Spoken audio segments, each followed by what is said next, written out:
titigil kumanta at mahal na mahal kita.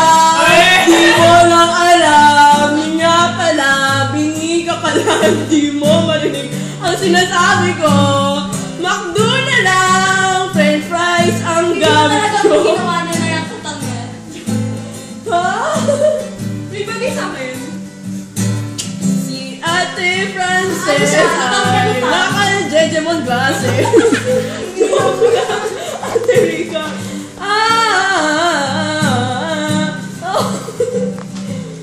Ang ganda ng mundo.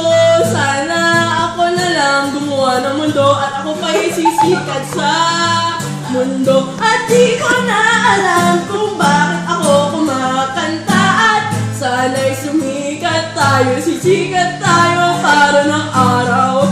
Nung araw ay